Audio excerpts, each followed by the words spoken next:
Good morning student. पिछले class में हम लोग ने पढ़ा कि डिफरेंट टाइप ऑफ अलजेब्रिकल मेथड में किस किस तरीके से सब्स्टिट्यूशन मेथड, एलिमिनेशन मेथड और लास्ट क्लास थी हम लोग की क्रॉस मल्टीप्लिकेशन मेथड से हमने लीनियर पेयर इक्वेशन को सॉल्व करना सीखा। अब आज हम लोग बच्चों डिस्कस करेंगे एक्सरसाइज 3.5 के वर्ड प्रॉब्लम। अब हम लोग को इक्वेशन बनाना सॉल्व करना तो आ गया, लेकिन कभी कभी ज़्यादातर बच्चों में ये प्रॉब्लम होती है, ये वर्ड प्रॉब्लम को सॉल्व करने में उन्हें दिक्कत होती है। तो आते हैं सबसे पहले हम एक्सरसाइज 3.5 के क्वेश्चन नंबर 4 का first part.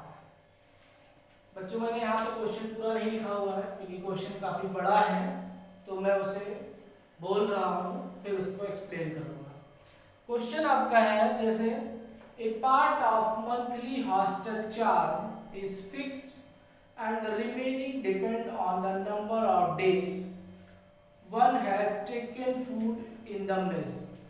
When a student takes a food from 20 days, he has to pay 1000 rupees as a hostel charge, whereas a student B who take food 26 days pay rupees 1180 as a hostel charge.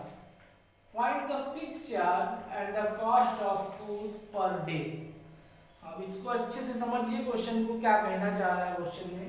Question में ये कहा जा रहा है कि hostel में जो रहने का चार्ज है वो एक मंथली चार्ज फिक्स है, प्लस उसके साथ साथ जो बच्चे या जो स्टूडेंट्स जो है भोजन मतलब खाना लेते हैं वो पर डे के हिसाब से ऐड किया जाता है।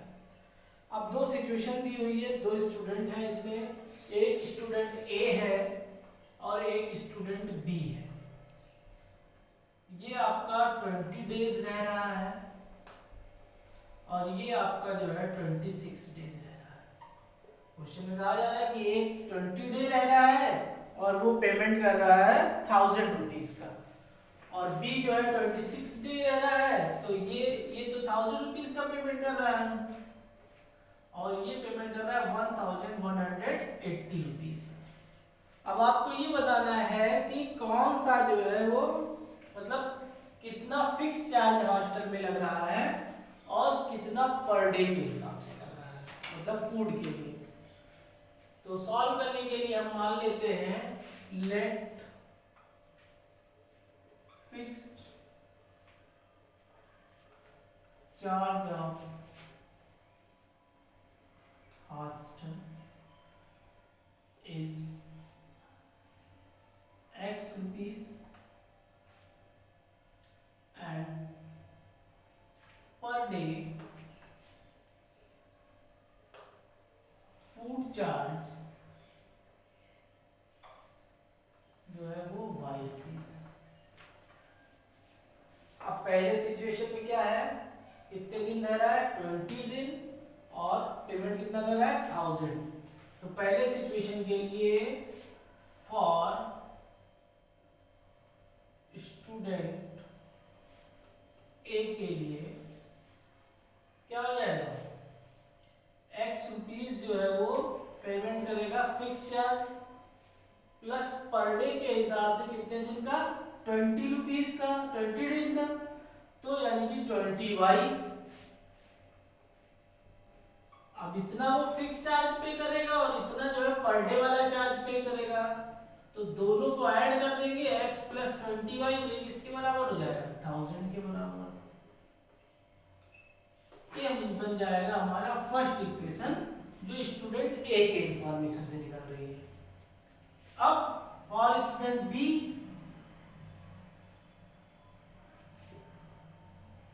अब बी भी तो एक फिक्स चार्ज पे करेगा x, इसके अलावा 26y पे करेगा, मतलब पर डे के हिसाब से y है तो 26 डेज का 26y हो जाएगा, ये पे करेगा और ये आपका टोटल जो है वो 1180 रुपीज हो जाएगा।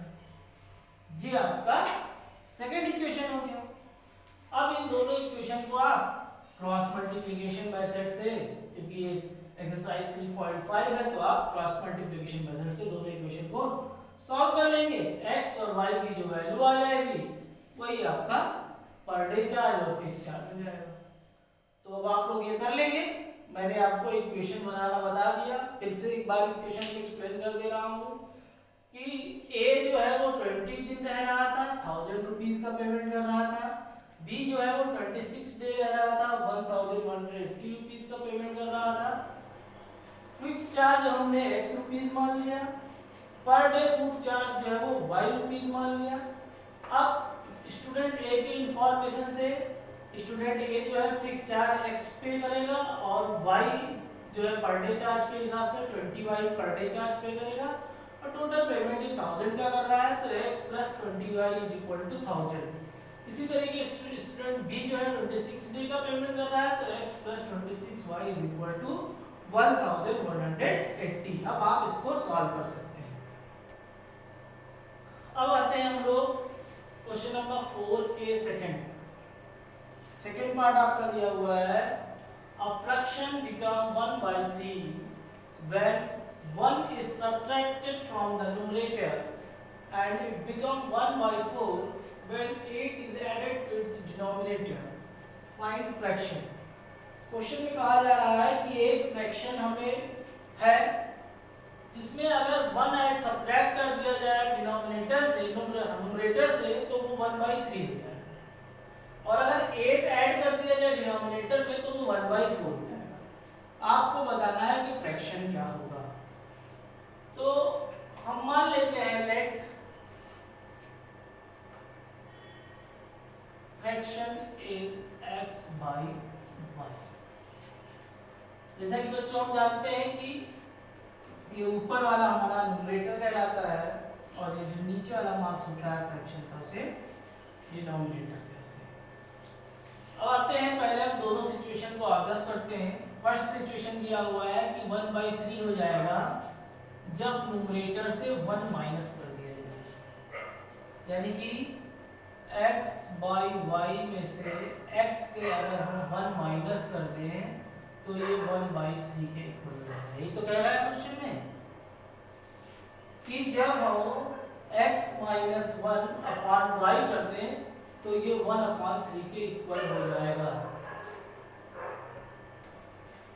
अब हम इसको क्रॉस मल्टीप्लाई कर देंगे तो ये आपका 3 × x - 1 = y, यानी कि 3x - y = 3x - 3 = y, यानी कि 3x - y - 3 = 0। ये बन गया आपका फर्स्ट इक्वेशन।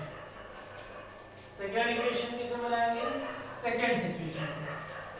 सेकेंड सिचुएशन क्या है हमारा कि कह रहा है कि it become 1/4 when 8 is added to its denominator।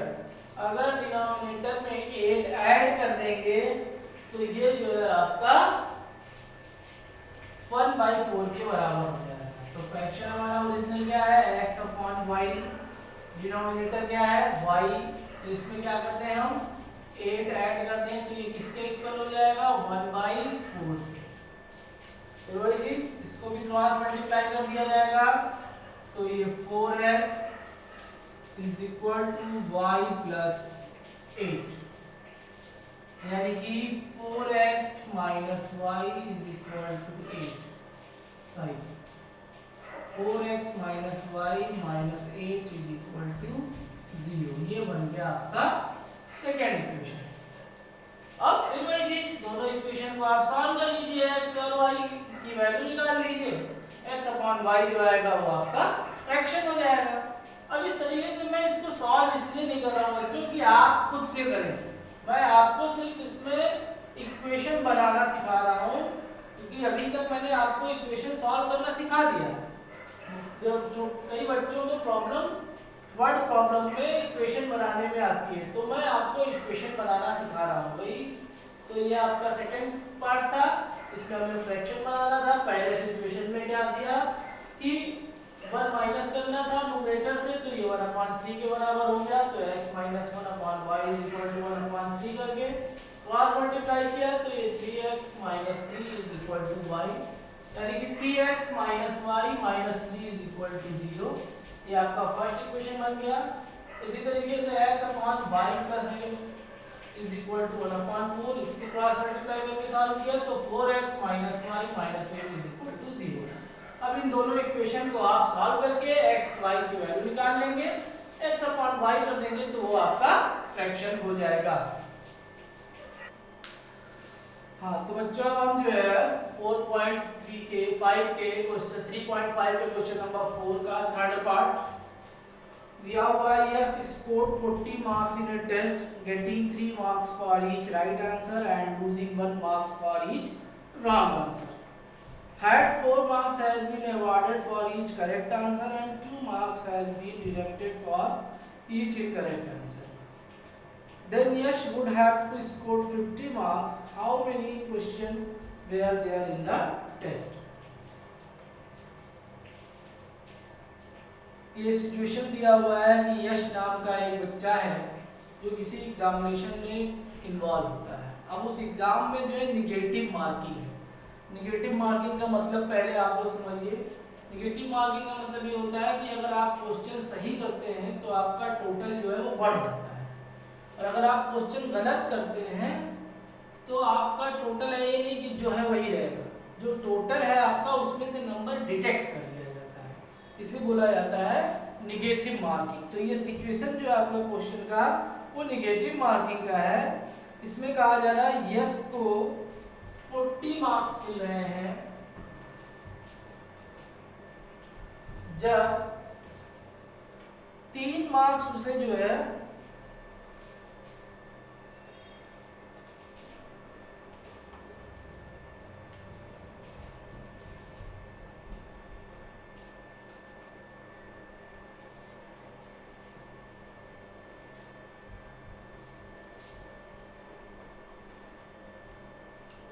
अब समझिए सिचुएशन की कह रहा है कि अगर 3 मार्क्स जो है वो राइट आंसर पे अवार्ड किया जाए और 1 मार्क्स डिडक्ट किया जाए रॉन्ग आंसर पे, तो उसका टोटल मार्क्स जो मिल रहा है वो 40 मिल रहा है, 40 मिल रहा है। अगर सिचुएशन चेंज कर दी जाए कि राइट आंसर पे 4 मार्क्स अवार्ड किया जाए और 2 मार्क्स डिडक्ट किया जाए रॉन्ग आंसर पे, तो 50 मार्क्स मिलेंगे उससे टोटल। दो सिचुएशन दी हुई है। एक सिचुएशन में कहा जा रहा है कि जब 3 नंबर सही क्वेश्चन पे दिया जा रहा है और 1 नंबर गलत क्वेश्चन पे काट लिया जा रहा है, तब उसे 40 नंबर मिल रहा है। और जब 4 नंबर सही क्वेश्चन पे दिया जा रहा है और 2 नंबर गलत क्वेश्चन पे काट लिया जा रहा है, तो उसे टोटल 50 मार्क्स मिल रहा है। क्वेश्चन आपका ये है कि आपको ये बताना है कि एग्जामिनेशन में कितने क्वेश्चन टोटल थे, गलत और सही दोनों मिला के। तो हम क्या करते हैं, मान लेते हैं कि let right answer is x, सही आंसर कितने हैं x, और रॉन्ग आंसर जो है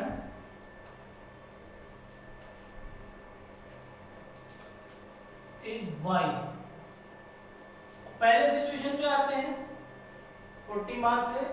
अब 3 मार्क्स मिलता था एक क्वेश्चन सही होने पे, तो टोटल x क्वेश्चन है तो कितने मार्क्स मिलेंगे उसे 3x, इतने मार्क्स उसे मिलेंगे। अब 1 मार्क्स कट रहा था गलत क्वेश्चन होने पे, तो किससे क्वेश्चन गलत हो रहे हैं y गलत हो रहा है, तो कितने मार्क्स कट जाएंगे उसके y मार्क्स कट जाएंगे। तो जब y मार्क्स कट जाएंगे मतलब इतने मिले हैं आपको टोटल, इतने आपके कट गए, उसके बाद जो बचा वो कितना है 40, यानी कि 3x minus Y is equal to 40। ये आपका पहला इक्वेशन। अब दूसरा सिचुएशन में क्या है कि 4 मार्क्स मिल रहा है एक पे, यानी कि x पे क्या हो जाएगा 4x हो जाएगा। डिटेक्ट जो हो रहा है वो 2 हो रहा है, तो y पे कितना डिटेक्ट हो जाएगा 2y। और इसके बाद जो इनका रिजल्टेंट बचता है वो बचता है 50 मार्क्स, यानी कि 4x minus 2y is equal to 50। ये बन गया आपका सेकेंड इक्वेशन। अब क्या करेंगे हम, इन दोनों इक्वेशन को सॉल्व करके x और y की वैल्यू निकाल लेंगे। तो जब x और y की वैल्यू निकल आएगी तो टोटल जो क्वेश्चन होगा भाई चाहे सही हो चाहे गलत, टोटल में तो दोनों काउंट होगा। तो एक्स वाई की जो वैल्यू आएगी उसी को हम ऐड कर देंगे, तो एक्स प्लस वाई जो हो जाएगा वो टोटल नंबर ऑफ क्वेश्चन हो जाएगा एग्जामिनेशन में। आई बात समझ में? पहले फर्स्ट सिचुएशन से हम पहला इक्वेशन बनाएंगे, फिर दूसरे सिचुएशन से हम सेकंड इक्वेशन बनाएंगे, और फिर जो है आपका टोटल कर लेंगे, एक्स प्लस वाई कर लेंगे। ठीक है? हाँ, तो बच्चों अब हम लोग आते हैं इसके फोर्थ पार्ट पे। फोर्थ पार्ट को ध्यान से सुनिए। पहले दिया हुआ है place A and B are 100 kilometre apart on a highway. One car start from A and another car from B at the same time. If the cars travel in the same direction at a different speed, they meet in 5 hours. If they travel in each other, they meet in 1 hour. What are the speed of the cars? Question को बहुत अच्छे से समझिए यहाँ पे बच्चों। कहा जा रहा है हाईवे पे दो जगह है, दो प्लेस है, एक है ए और एक है बी। इन दोनों प्लेस के बीच की जो डिस्टेंस है वो दिया हुआ है 100 किलोमीटर। क्वेश्चन इतना समझ में आया आपके कि दो प्लेसेस है हाईवे पे ए और बी, और दोनों के बीच की जो डिस्टेंस है वो है 100 किलोमीटर। अब कहा जा रहा है एक कार ए से और एक कार बी से दोनों चलती हैं। अगर दोनों कार सेम डायरेक्शन में चल रही है, मतलब ए से जो कार चल रही है वो ए से बी की तरफ चल रही है, और बी से जो कार चल रही है वो आगे की तरफ चल रही है, और दोनों की स्पीड जो है वो अलग अलग है, तो 5 आवर के बाद, मतलब 5 आवर के बाद कोई ये एक जगह होगी जहां पे दोनों कार एक दूसरे को मीट करेंगी 5 घंटे के बाद। कितने घंटे के बाद? 5 आवर के बाद। मतलब समझिएगा जैसे एक कार यहाँ से चल रही है, एक कार यहाँ से चल रही है, दोनों इसी डायरेक्शन में चल रही है, तो पीछे वाली जो कार है जो ए से चल रही है वो बी से तेज चल रही है, जिसकी वजह से आगे जाके दोनों 5 घंटे के बाद आपस में मीट करती है। एक सिचुएशन हमारे पास ये है। दूसरी सिचुएशन ये है कि अगर कार ए जो है वो बी की तरफ बढ़े और कार बी जो है वो ए की तरफ बढ़े, मतलब दोनों अपोजिट डायरेक्शन में एक दूसरे को अप्रोच कर रहे हैं, तो उस केस में 1 घंटे पे 1 आवर में दोनों एक दूसरे से मिल जाते हैं। अब आपको ये बताना है कि दोनों कार की स्पीड क्या होगी। क्वेश्चन समझ में आ गया? अब देखिए इसको सॉल्व कैसे किया जाएगा, इसका इक्वेशन कैसे बनाया जाएगा। तो हम मान लेते हैं let speed of car A is x kilometer per hour and speed of car B is y kilometer per hour। Car A की जो स्पीड है वो x किलोमीटर पर आवर है और कार B की जो स्पीड है वो y किलोमीटर पर आवर है। तो पहले सिचुएशन पे आते हैं केस फर्स्ट में। केस फर्स्ट में कहा जा रहा है कि दोनों जो है 5 घंटे के बाद मिल रहे हैं, तो कार ए की speed x kilometre per hour है, मतलब 1 आवर में x किलोमीटर ये ट्रेवल करेगा, तो 5 घंटे में कितना करेगा? 5 आवर में कितना करेगा? 5x। भाई डिस्टेंस इज इक्वल टू क्या होता है? Speed into time. स्पीड हमारा x है, टाइम 5 आवर है फर्स्ट केस में, तो टोटल डिस्टेंस 5 आवर में जो करेगा वो कितना हो जाएगा? 5x। इसी तरीके से b जो हो जाएगा वो 5y हो जाएगा। अब क्या है, ये 5x है इतना पूरा आपका, और ये इतना आपका क्या है? 5y है, क्योंकि ये डिस्टेंस हमारा b ट्रेवल कर रहा है और ये डिस्टेंस पूरा a ट्रेवल कर रहा है। लेकिन अगर इस पूरे से ये इतना माइनस कर दें तो क्या बचेगा? 100 किलोमीटर ही तो बचेगा, यानी कि 5x minus 5y is equal to 100। ये आपका बन गया फर्स्ट इक्वेशन, फर्स्ट केस से। सेकेंड केस में आते हैं। सेकेंड केस में क्या है कि ये x किलोमीटर इधर की तरफ जा रहा है, ये x किलोमीटर इधर y किलोमीटर इधर की तरफ आ रहा है, क्योंकि दोनों एक ही घंटे तो ट्रेवल कर रहे हैं, यानी कि x + y = 100। ये हो गया आपका सेकंड इक्वेशन। अब इन दोनों इक्वेशन को आप सॉल्व करके दोनों कार की स्पीड निकाल सकते हैं। ठीक है बच्चों, समझ में आया?